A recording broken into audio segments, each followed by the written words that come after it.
Fa més de 1000 anys, els homes salvatges del nord van irrompre a Europa, assaltant les seves poblacions. Però els que es van obrir pas en aquest nou món no només eren homes. En les sagues, les narracions dels vikings, també hi ha dones que lluiten per una vida millor amb coratge i astúcia. Les últimes investigacions ens acosten amb més precisió que mai a la quotidianitat dels vikings i d'aquelles dones que es van fer un lloc en un món dominat pels homes.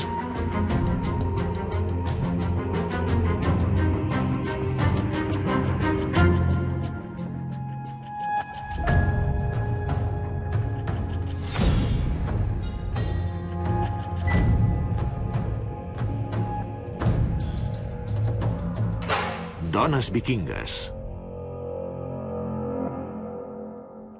La fugida de Sigrun a Islàndia. És tot un honor. Només els homes més destacats i algunes dones comptades són cremats als seus vaixells. Jo, Sigrun, ho he aconseguit. Temps enrere, de joveneta, em van raptar i em van casar amb un cap de tribu. Però al final he acabat sent senyora de la meva pròpia terra. Aquesta és la meva història. Mars, fiords i rius separen els pobles del nord d'Europa. Durant més de 1000 anys, els vikings han viscut en granges, molt separats els uns dels altres, en clans aïllats i en petits reialmes. Ja gairebé ho tenim. Aguanta, va. La nostra marca sempre et guiarà. Què passa aquí? La Sigrun. Finalment sóc un dels nostres. Mira, mare. Com pots? Una mica. Què vols, doncs? Demà s'embarcarà per primer cop. Es farà un home, Això. un gran guerrer, Sí. per fer grans heroïcitats. Això mateix. Heroïcitats? Si sempre ataqueu gent innocent i la segresteu. L'enemic no els fa gens de por. Ja. Però més valent ets. Com més homes t'acompanyen. Què insinues amb això? Aquell dia eren 3 contra tots vosaltres. M'estàs acusant de covard per casualitat. Ulf, va, home.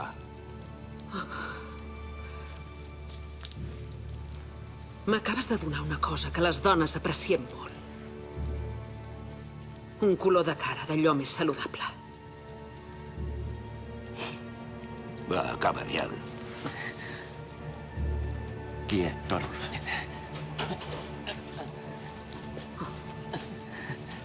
Aparta't! Oficialment, les dones no tenien drets. Per qualsevol assumpte legal necessitaven que les representés un membre masculí de la seva família. Però en les qüestions del dia a dia, com en la majoria de societats tradicionals, homes i dones tenien rols ben diferenciats. Tota la vida arrossegant-me com una presa. Perseguida pels esperits malignes.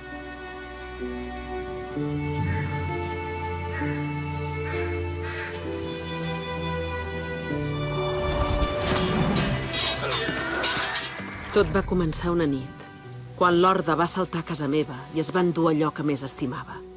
El pare, la mare, la meva llar.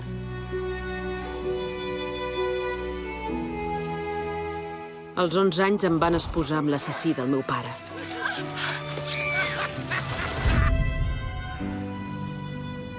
L'única cosa que em va retornar els ànims va ser l'esperança d'una vida més justa pels meus fills. Mama!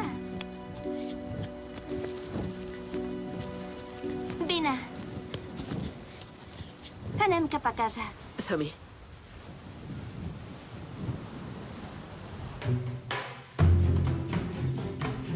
Des de fa més de 300 anys, els arqueòlegs segueixen la pista del que coneixem com a Era dels Vikings.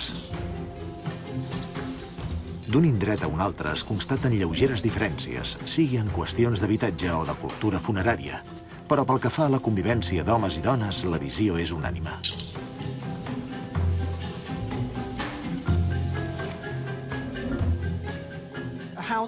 L'amo de la casa, naturalment, és l'home. El terreny és seu i té molta gent treballant per ell. Bona part de la seva família també viu amb ell. Té una dona que comparteix un rol semblant al seu en l'organització de la casa. Ell s'ocupa més de l'exterior i ella de l'interior de la granja. Afanyeu-vos, que estan a punt d'arribar. Traieu la virem d'aquí. De seguida. Ompliu els forns de cervesa. Vinga, vinga, va. Sí. Més, dona, omple-me'l fins a dalt. Sí, home, sí. Odin no hi pot faltar mai, aquí.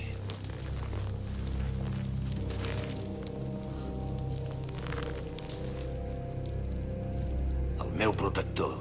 Has rebut de mi moltes ofrenes. Pren aquesta, també. I empara'ns a tots. En el viatge.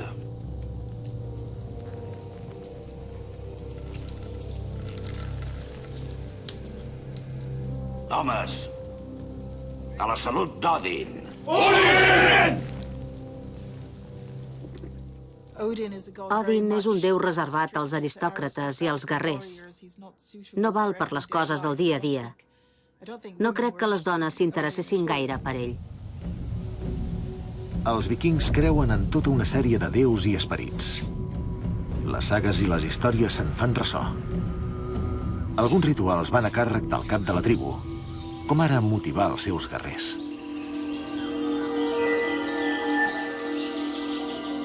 En una saga es narra com un dels fills d'Odin va ser enviat als homes en vaixell per ser rei. Els governants es remeten a aquesta saga. Els vaixells funeraris són una demostració de poder, com aquest de la localitat noruega d'Oseberg. Es tracta d'un túmul on es va trobar sepultat un vaixell viking sencer, amb diverses ofrenes funeràries, animals i també objectes domèstics. El que es volia dir quan s'erigia un sepulcre monumental com aquest era: aquí hi ha enterrat un descendent d'Odin, amb dret de sang per esdevenir rei. En aquests túmuls hi sol haver homes enterrats, caps de tribu i reis. Però Seberg n'és una excepció. Aquí es van trobar dos cadàvers femenins, una dona de gairebé 80 anys i una d'uns 50. Qui devien ser?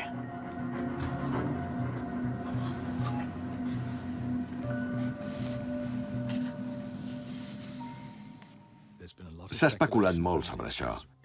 Si és que un estava al servei de l'altre, si pertanyien a la mateixa família, si una era reina i l'altra princesa, o reina i esclava, o potser fins i tot una fetillera. Alguna personalitat més que rellevant, o simplement una combinació de totes aquestes hipòtesis. El que és ben clar és que les dues dones de la tomba d'Oseberg eren de classe alta. Les dones poderoses són una excepció. Per a la immensa majoria, el dia transcorre entre els preparatius dels àpats i la confecció de la roba. Els hiverns són llargs i les dones gestionen les provisions. A l'estiu, en canvi, prenen el control absolut de la granja quan els homes surten de viking, que traduït literalment vol dir de viatge per mar. Quan sentim la paraula viking, la primera cosa que ens ve al cap són aquells homes que van devastar Europa. Però en el fons eren grangers, alguns dels quals a l'estiu sortien de viking. I qui es quedava a càrrec de les granges a Suècia, Dinamarca o Noruega? Evidentment les dones.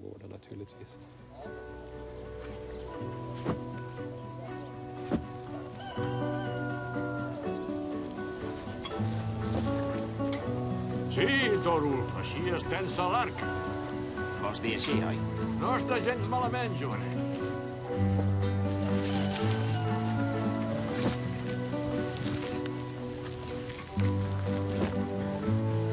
No hauríem d'acomiadar-nos enfadats. Mira, vull el divorci. Només per una simple bufetada? Els teus cops els puc suportar en silenci, no m'amoïnen. Però en Thorulf vull que sigui un home com cal. I de què penses viure? No tens ni una propietat, Sigrun. La decisió ja està presa. Me n'aniré de casa, amb els nets. Thorulf, Pare? vine aquí i digues adéu a la teva mare. Va, vinga.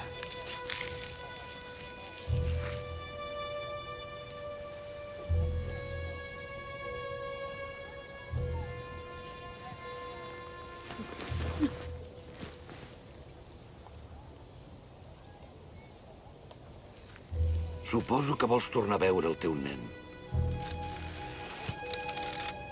Doncs queda't aquí i ocupa't bé de la granja fins que tornem tots. Vinga, nois! Està demostrat que existia el divorci i que les dones podien sol·licitar-lo. En donen fe alguns escriptors àrabs que ho van observar en la seva visita a la ciutat de Haidkabu. Tot i que a les sagues també es parla de dones que es divorciaven com a resultat d'un matrimoni infeliç.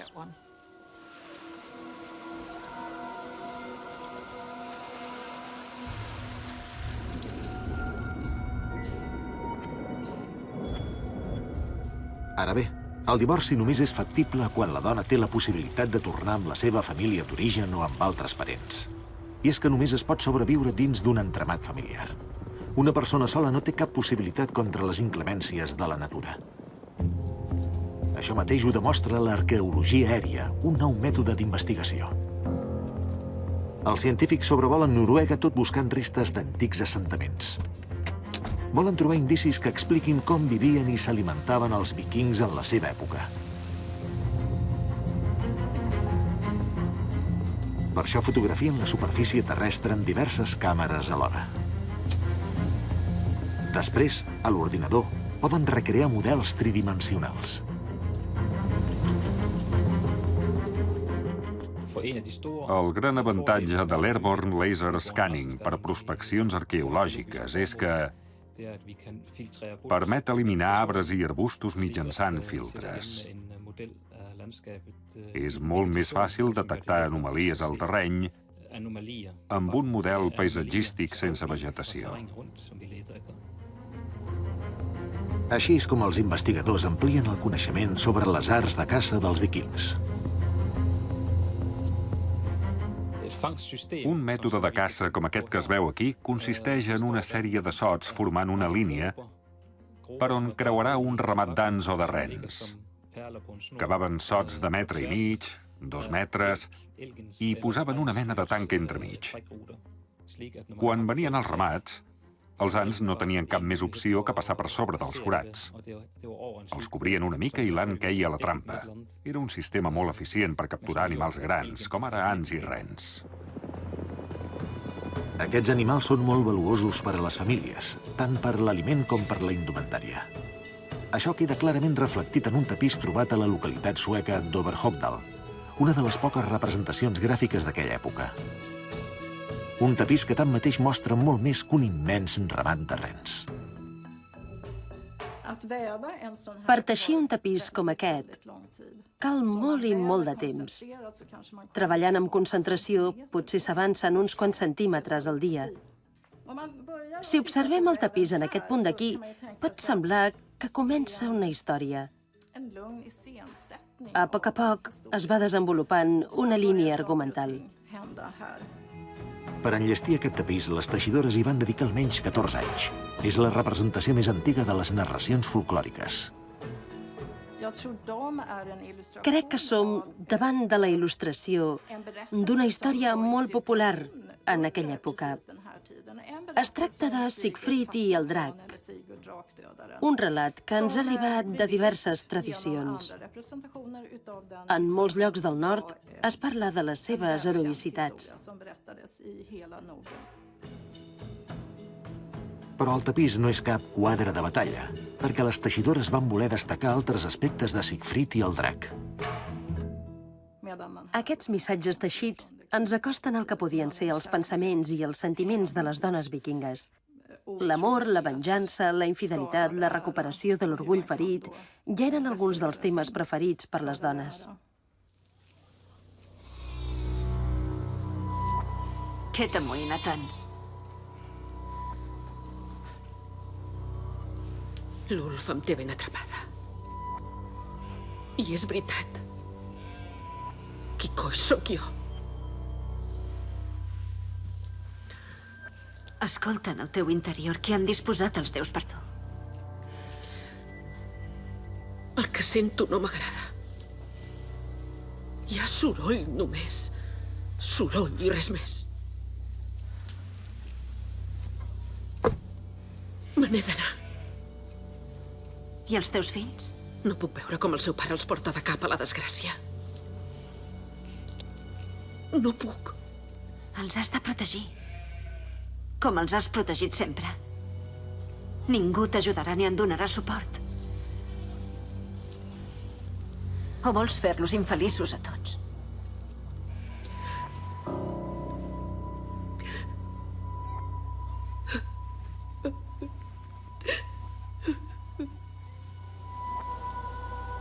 Els conflictes entre matrimonis i parelles solen aparèixer sovint en les sagues antigues dels vikings. Aquests relats de transmissió oral es van transcriure al segle XI, després de l'era dels vikings, de la mà d'anònims islandesos. Les sagues descriuen herois i guerrers, però també les seves dones. A les sagues ens trobem amb moltes dones fortes i orgulloses. I cadascuna busca una manera o altra de tractar amb aquesta distribució desigual de poders. N'hi ha que exploten al màxim la seva feminitat i, sense sortir del seu rol, tenen molt poder. Altres prenen la iniciativa i això sovint acaba en problemes. Dones amb poders màgics i sobretot dones amb gran intel·ligència i saviesa. Són personatges enaltits per la poesia, però que alhora mostren la importància i les possibilitats a l'abast de les dones d'aquella època.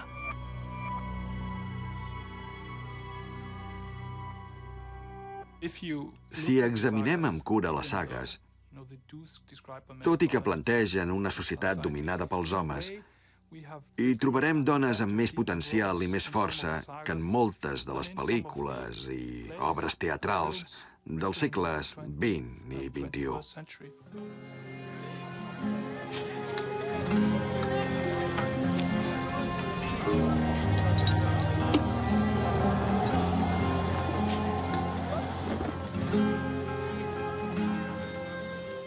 És gènere anglès? Sí, t'agrada?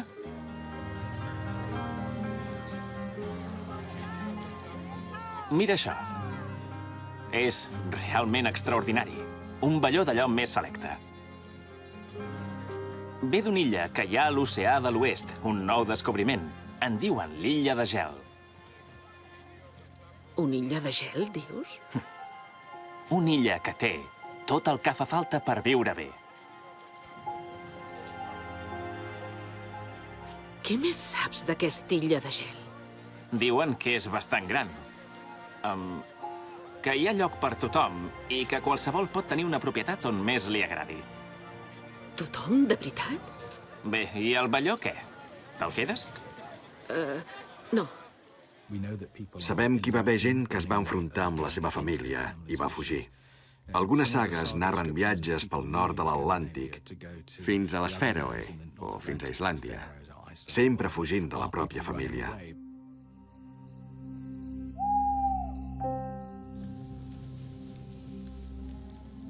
Com veieu, no he convocat pas tot el servei.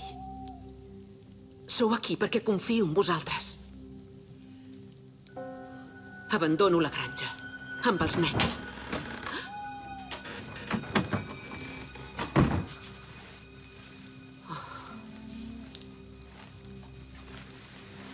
Me'n vaig cap a un nou món. Cap a Islàndia. On és? On és això? No ho conec. Qui de vosaltres em vol acompanyar cap a aquest nou món?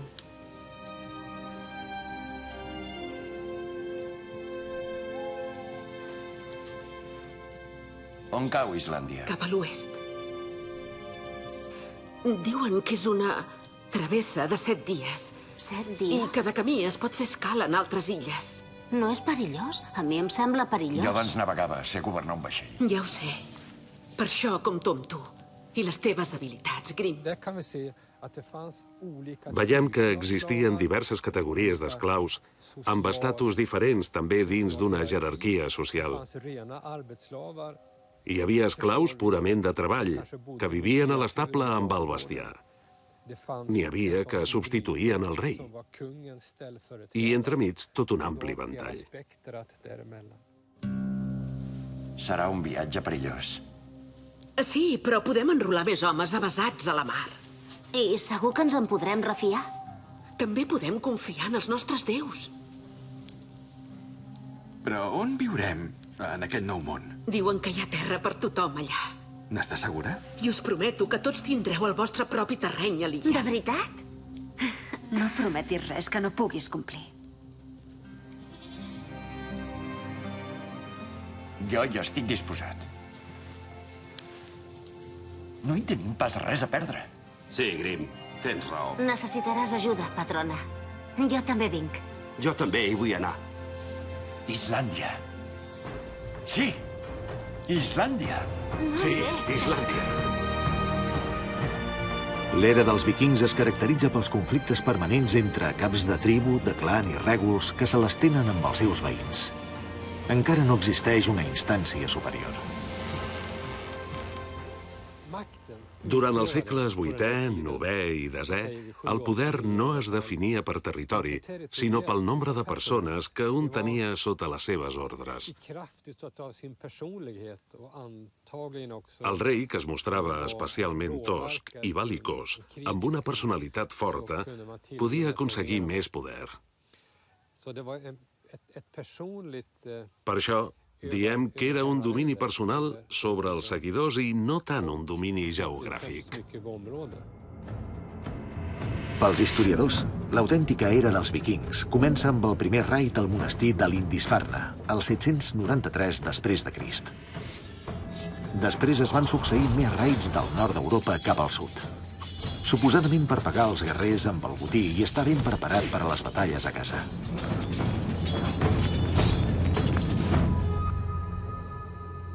El llenç de Bayer fa referència a un atac a Anglaterra i constitueix una font molt exacta sobre la manera de vestir i d'equipar els vaixells vikings.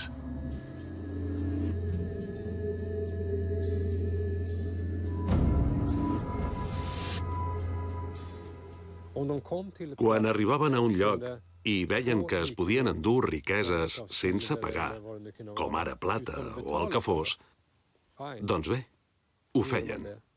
I amb brutalitat. Ara bé, quan sospitaven que no seria tan fàcil, actuaven com a comerciants i pagaven la mercaderia. Que venen! Acaben d'amarrar! Ja són aquí! Amaga la vela. Sí, ràpid, vinga. Afanyem-nos. Sí, vinga. Sigues forta, Sigrun. Noies. Sí, mare. No passa gaire sovint que tornem carregats. I el nostre Thorulf és un heroi! Va matar 2 enemics amb el seu arc. Això mateix! Aquest bon botí ens durarà molt temps. On és en Thorulf? S'ha defensat amb gran valentia. Qui és? Es diu Moda. A partir d'ara dormirà al meu llit. Thorulf, vine aquí. Aquest arc ja ha matat 2 homes. Com estàs? Deixa'm estar, que sóc un guerrer. Sí, en Niall i en Bildur, els meus 2 homes més valents. Els he promès la mà de la Guida i la Tora com a recompensa. Però què t'has pensat? Mai de la vida. Les meves filles es casaran amb qui els agradi. Els meus homes se sabran fer agradar. I ara bevem! Sí, molt bé! Ja era hora!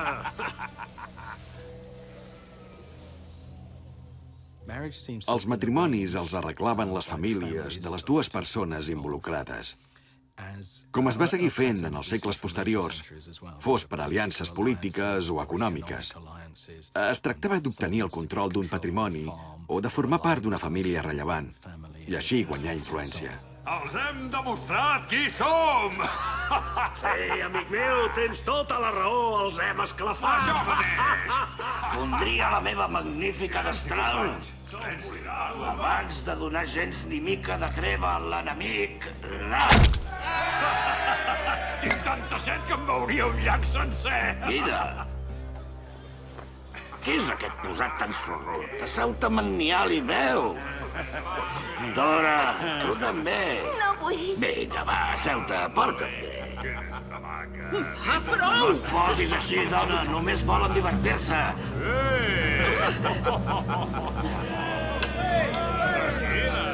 Un altre home. El cor d'una dona? Segur que s'estova davant d'una joia com aquesta. Noies, cap a fora!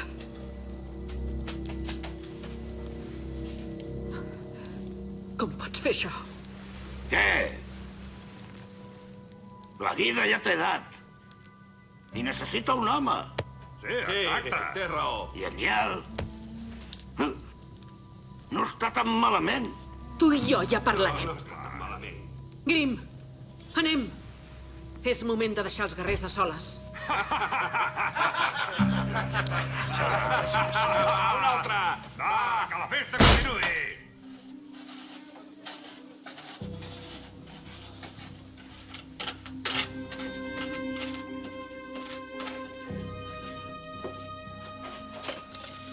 Estàs a punt?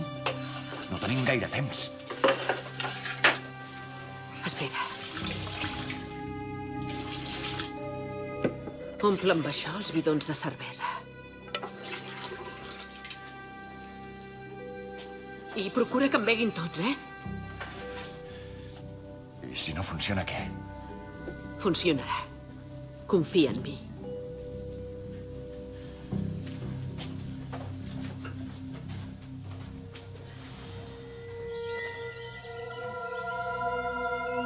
El domini de les herbes i del seu poder curatiu està molt estès entre la població femenina.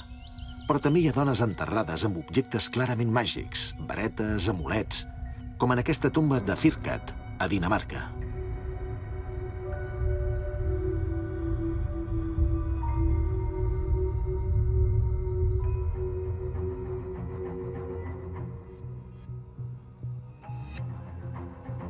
A la localitat sueca de Tuna es va descobrir una sepultura espectacular, on els rols de gènere més habituals estan invertits. Aquí no hi ha reines enterrades, sinó dones d'una posició elevada, probablement magues.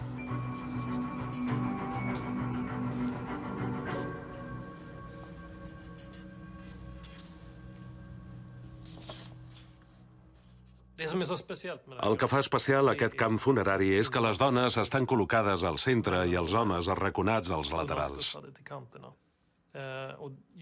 No conec cap altre camp on les dones ocupin una posició tan preeminent. Pot ser que les veneressin pels seus poders màgics? Amb elles s'han trobat 150 perles de vidre i 13 penjolls de plata. Hi ha referències d'actituds despectives cap als homes que es dedicaven a la màgia. No estaven gens ben considerats, perquè la màgia era cosa de dones, no d'homes. Molts elements indiquen que s'atribuïen poders sobrenaturals a les dones, com si poguessin influir en els esdeveniments. Ho veus? Ha fet efecte. Compte.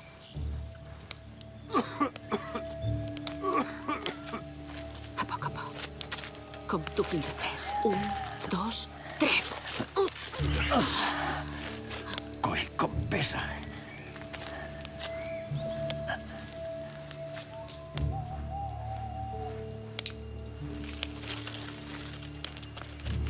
Sigrun, vine ja. Sigrun! Massa tard, sisplau. Deixa'm anar. Frick, la nostra deessa, que et guia en el teu camí cap a una nova llar. Gràcies. Te n'has d'anar. Vés-te'n.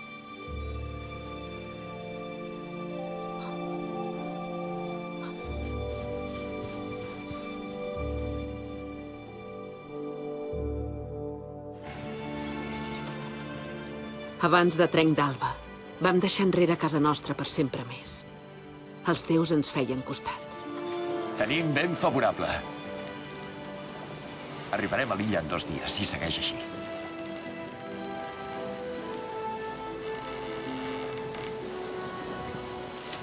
Espero que la boira no s'acosti.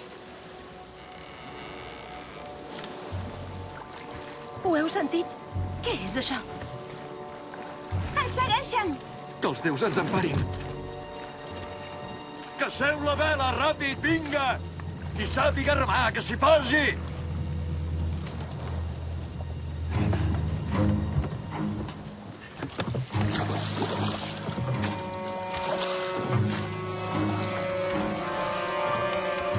Vinga, va! Més ràpid! Ràpid! I 1, i 2, i 3! Així, més! Vinga! Vinga, més fort, que no ens agafin! Amb força! Vinga, més ràpid! Sí! Més ràpid! Sí! Més encara! Sí! Sí! Vinga, que ja els tenim!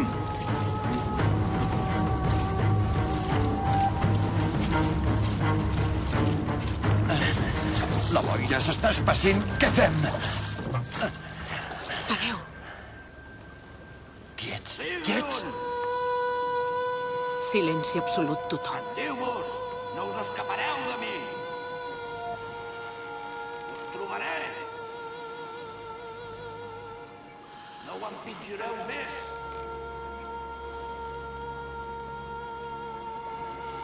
Sigrun! Thorolf, fill meu! Us trobaré com sigui! I retronarà el cel! Han de ser allà endavant!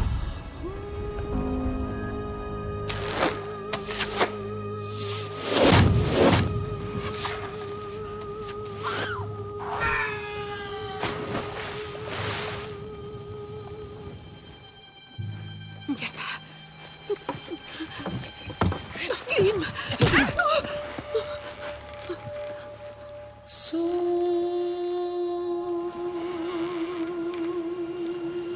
Thorolf!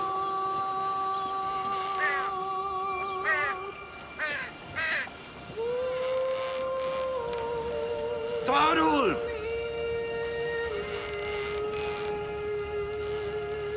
Sigrun! Torneu, va! Us trobaré, encara que m'hi estigui tota la vida! Us trobaré!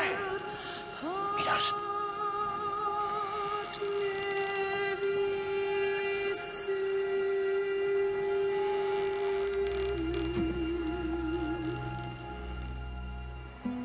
Com s'orientaven els antics vikings?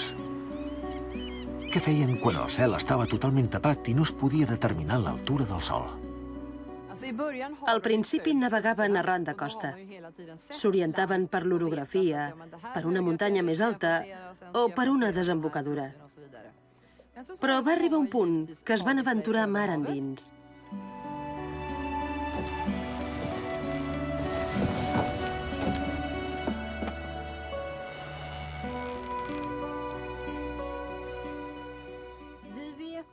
Sabem que a l'era dels vikings ja existien les pedres solars.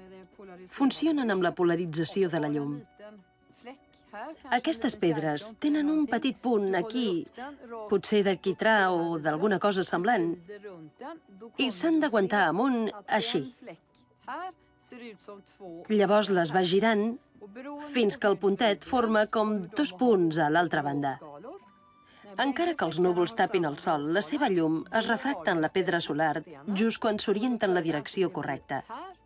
Si et surt això, saps que el sol es troba en aquella direcció. Després de 5 dies vam albirar terra per primer cop. Quin paisatge més bonic. Però on som? Ho sabeu? Se'ns estaven esgotant les forces.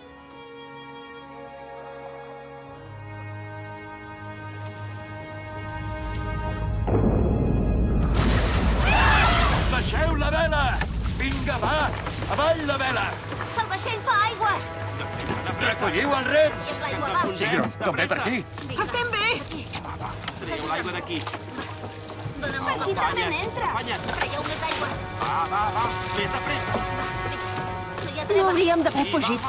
Els esperits del mar ens estan castigant. No diguis ximpleries, només és un escull. Calma, calma.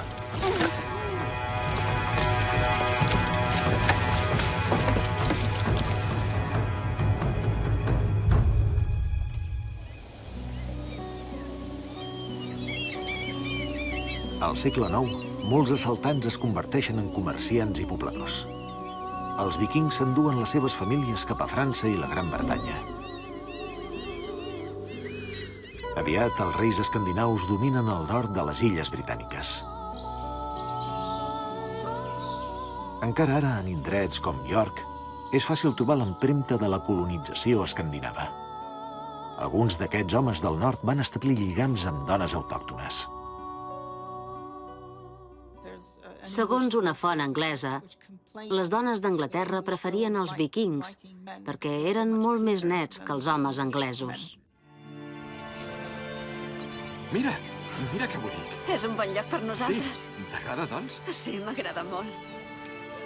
Aquí podrem viure bé. I tant. Sigrun, mira. Compte. Qui deuen ser? Que no sé Em fan mala espina. Són genets. Calma. Marxem d'aquí. Ve l'Stenner amb els seus homes.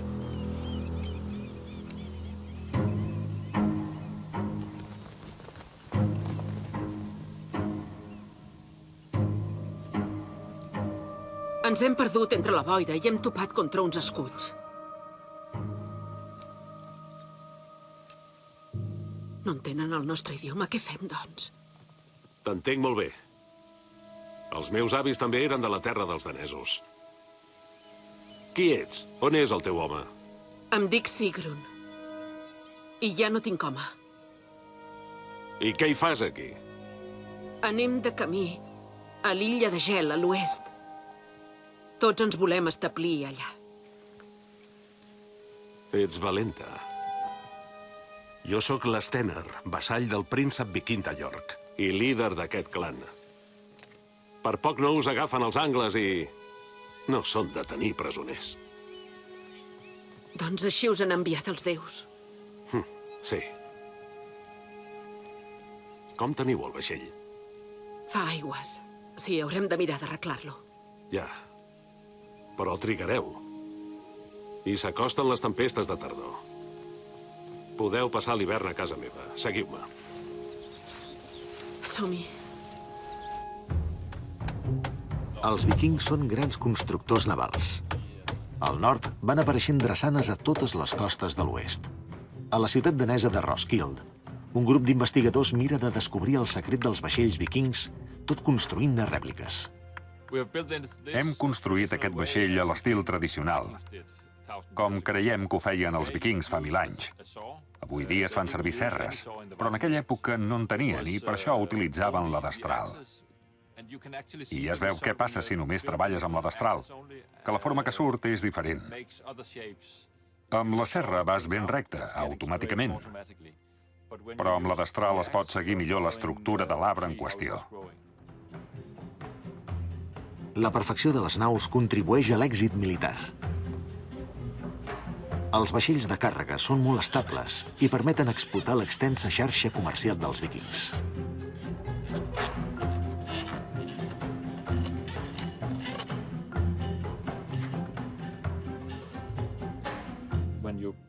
Si superposes dues planxes d'aquesta manera, l'estructura és més estable.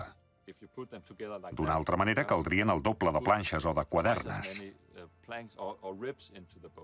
Les embarcacions tinglades són lleugeres però fermes.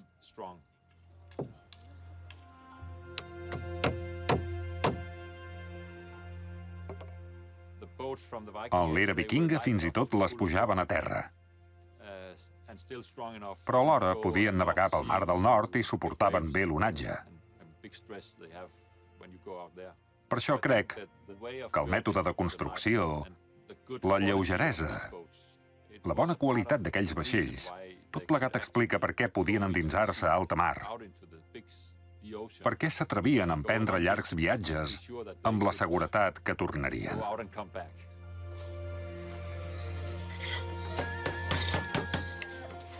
Fixeu-vos. El vostre fill podrà ser bon lluitador, però encara és més bo reparant vaixells. Avancem a passes de gegant. Aviat no serem una càrrega per vosaltres. No en suposeu pas cap càrrega. I quan el meu fill ha trobat un bon mestre en son pare. És veritat. Gràcies per la vostra protecció. No es mereixen. Té, veus.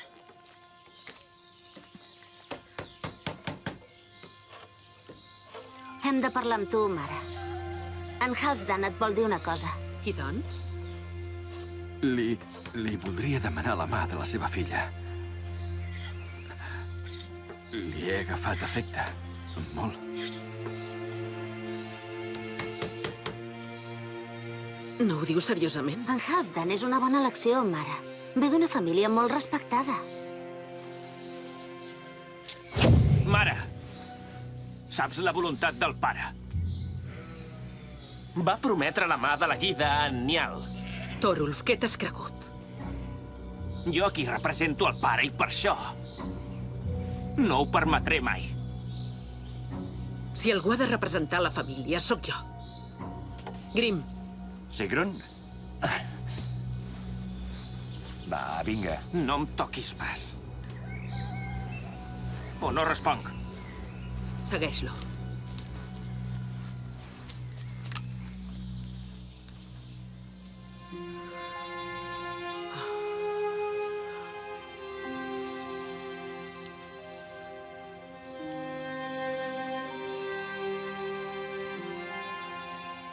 Està bé.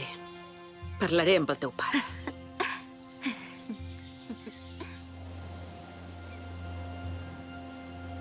T'ho agraeixo molt, però aviat haurem de marxar. He de continuar el camí. Cap a l'illa de gel. El meu germà Ansgar se n'hi va anar ja fa un temps. Potser el trobaré. Sí.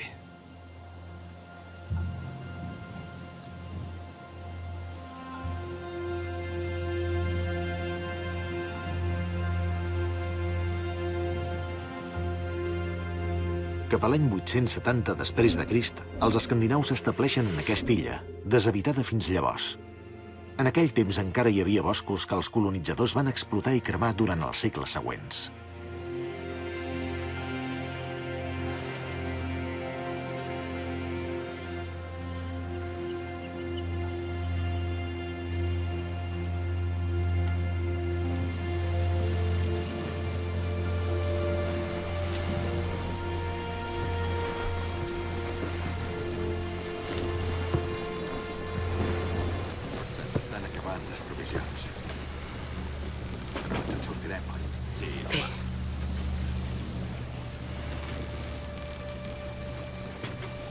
Has de menjar.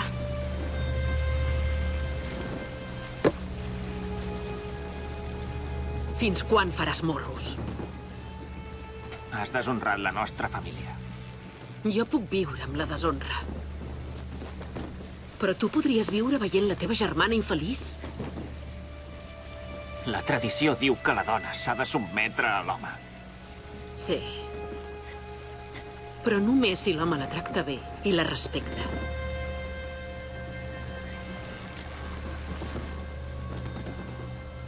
No et fixis gaire en el teu pare. És cruel com un llop. I quin problema hi ha? He vist molt bé com lluita. És el nostre cap, ell. Mireu, mireu! Terra a la vista! Ha de ser l'illa de Gel. Ho hem aconseguit. Sí, per fi. Sí, ja és hora. Ho hem aconseguit. Allà on llanci la nostra deessa, construiré la meva nova llar. I vosaltres obtindreu recompensa pels vostres esforços. Sí!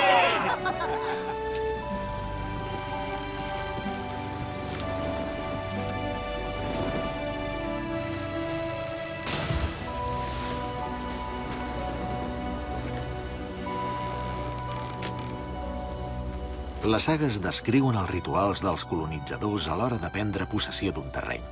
Llançaven una figura de fusta en una badia, delimitaven l'espai amb pedres o fixaven la pista d'un animal a tall de frontera.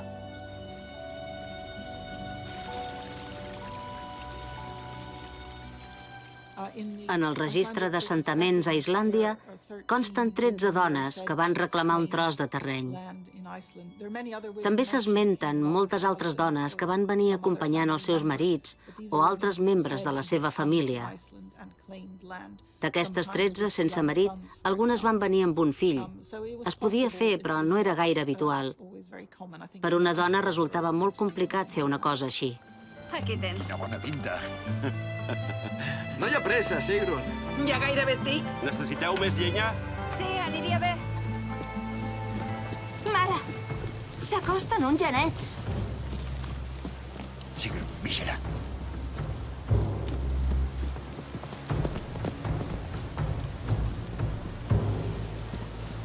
Què hi feu aquí? Qui sou, Bon dia. Venim de l'est i ens volem establir aquí. Els nostres déus ens han assignat aquest lloc. Em dic Sigrun. I vosaltres qui sou? Em dic Gauter. I et dic una cosa, dona. Aquest lloc ja està adjudicat. L'abadia de les balenes pertany a Asgard, al meu cap. He explorat tots els voltants. I ningú ha reclamat aquest terreny. Compte! Dora! Dora! Dora! Treu el dos d'aquí! Si demà heu aixecat el campament, tornareu a veure la nena.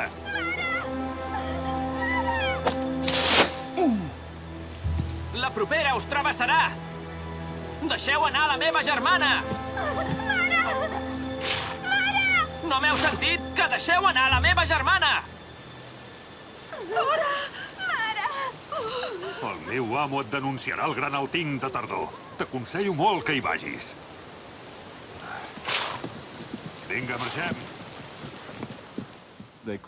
Provenen de cultures molt diferents, no sols de Noruega, també de l'extrem nord de les Illes Britàniques, així com d'Escòcia i d'Irlanda. Homes i dones lliures. Arriben a una nova terra, verge, i formen una societat que no es basa en cap dels prototips de les cultures més antigues. Per això, es pot considerar una de les primeres societats noves, com després passarà a Nord-Amèrica o a Austràlia, on la gent hi va i crea una nova comunitat. Una de les principals aportacions dels vikings és l'Alting, el punt àlgid de l'any. Es tracta d'una assemblea que exerceix a l'hora de tribunal i de parlament. Les dones també poden formular pregs a l'Alting, però mitjançant un intercessor masculí, el marit, un germà o un fill.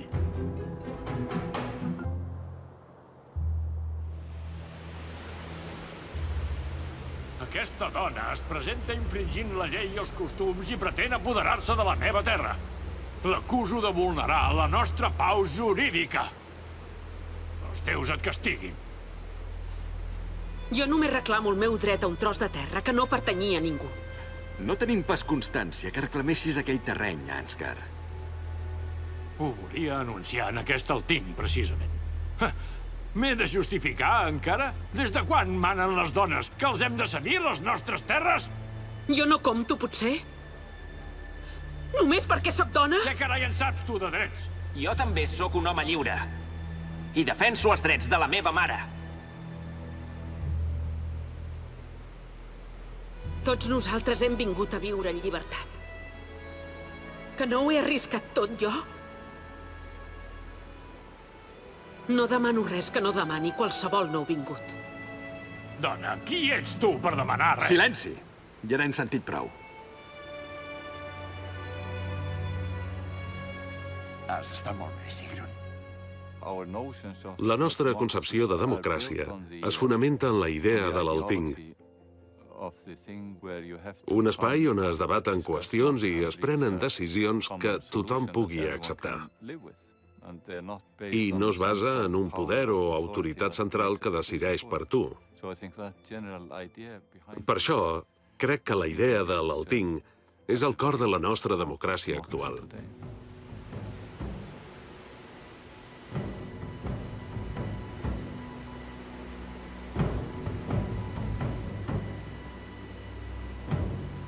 Diuen que la nostra terra floreix gràcies a les nostres lleis. Però sense aquestes lleis, quedaria assolada. La Sigrun ha respectat les nobles tradicions dels nostres avantpassats i les lleis dels nostres déus. Per això és la propietària legítima de la badia de les balenes. Si vols més terreny, t'hauràs de buscar un altre lloc, Ansgar. I de lloc, a l'illa del gel, n'hi ha de sobres. Benvinguda a la nostra comunitat. Gràcies.